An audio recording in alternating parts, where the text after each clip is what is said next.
Next Lord's టెస్ట్కి ఖచ్చితంగా team change కాబోతుంది. ముఖ్యంగా బుమ్రా రాబోతున్నాడు. బుమ్రా వచ్చిన తర్వాత పోవడానికి అంటే టీం నుంచి మార్పులు చేర్పులు చేయడానికి 2-3 అవకాశాలు అయితే ఉన్నాయి. ఒకటి నితీష్ కుమార్ రెడ్డి అటు బ్యాట్ తోటు అటు బంతితోని రాణించలేదు. సో అతనికి ప్రత్యామ్నాయం మనం ఆటోమేటిక్గా వెతకచ్చు. బట్ మేబీ అటు బుమ్రాకి అవకాశం ఇవ్వడానికి ప్రసిద్ధ్ కృష్ణ ఆల్రెడీ రెడీగా ఉన్నాడు. సడన్గా అతనికి చేంజ్ అయితే పక్కా. ఎందుకంటే ప్రసిద్ధ్ కృష్ణ సెకండ్ ఇన్నింగ్స్లో బౌలింగ్ అద్భుతంగా బౌలింగ్ చేశాడు. కానీ ఫస్ట్ ఇన్నింగ్స్ లోపల పరుగులు ఎక్కువ ఇవ్వడం, అలాగే వికెట్ కూడా తీసుకోకపోవడం అనేది అతనికి ఒక నెగటివ్ రిమార్క్ అనుకోండి. అటు సెకండ్ ఇన్నింగ్స్ లోపల ఒక వికెట్ తీయగలిగాడు. బట్ అతనికి దురదృష్టం ఏమో చాలాసార్లు అతను అదృష్టం వెక్కిరించినట్టుగానే అనిపించింది. సో అలాగే సాయి సుదర్శన్ ఆడించాలి అని అందరూ కూడా టెక్నికల్గా సౌండ్ బ్యాటర్ అతను అందరూ కూడా సాయి సుదర్శన్ ఆడించాలని విశ్లేషకులు అలాగే పెద్ద పెద్ద క్రీడా పండితులు కూడా చెప్తున్నారు. అంటే అంత గొప్ప వాళ్ళు కూడా సాయి సుదర్శన్ గురించి చెప్తున్నారంటే I think he has wonderful skills. So Sai సుదర్శన్ని మనం ఖచ్చితంగా ఆడించాల్సిందే. ఆ తర్వాత మరి నితీష్ కుమార్ రెడ్డి మరి వెళ్తాడా, అతని ప్లేస్ లోపల కుల్దీప్ యాదవ్ ఆడతాడా, ఇప్పుడు సాయి సుదర్శన్ ఆడతాడా, మరి కరుణ్ నాయర్ ఏమైనా తీసే అవకాశం ఉందా? ఎందుకంటే ఐ థింక్ 77 రన్స్ చేశాడు 4 ఇన్నింగ్స్ లోపల కరుణ్ నాయర్.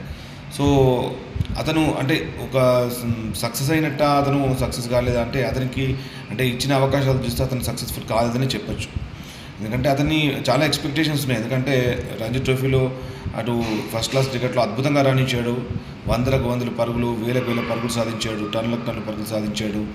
సో నాకు ఒక అవకాశం ఇవ్వండి అన్నారు. ఒక అవకాశం ఏంటి, 2 అవకాశాలు ఇచ్చారు, 4 ఇన్నింగ్స్లో అవకాశం ఇచ్చారు. సో బట్ అతను అంత గొప్పగా నిరూపించుకోలేదు. అతను చాలా సెకండ్ ఇన్నింగ్స్లో అవుట్ అయిన తీరు నాకైతే చాలా క్యాజువల్గా అనిపించింది. ఎందుకంటే అతను just is not driving, just is moving towards the pitch.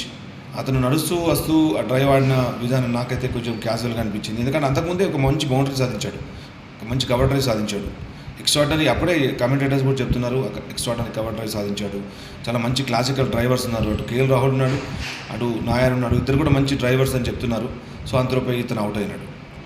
ఆ తర్వాత ఇక శుభ్మన్ గిల్, అటు మన పంత్ గురించి, అలాగే కేఎల్ రాహుల్ గురించి, యశస్వి జైస్వాల్ గురించి పెద్దగా మనం మాట్లాడుకోవాల్సిన అవసరం లేదు. ఎందుకంటే they are already doing pretty well. So మనం మాట్లాడుకోవాల్సింది ఏంటంటే ముఖ్యంగా బౌలర్లు. ఎందుకంటే మొదటి టెస్ట్ 2 టెస్ట్లో కూడా సిరాజ్ బాగా బౌలింగ్ వేశాడు, అతను అలసిపోయినట్టుగా అనిపించింది. సో తర్వాత మరి సెకండ్ ఇన్నింగ్స్ లోపల ఆకాశ్దీప్ సింగ్ అలసిపోయినాడు. సో ఈ మార్పులు చేర్పులు ఎలా ఉంటాయి అనేది చూడండి. నేను కూడా మీకు అప్డేట్ ఇస్తూనే ఉంటాను. Keep watching and keep updating my self.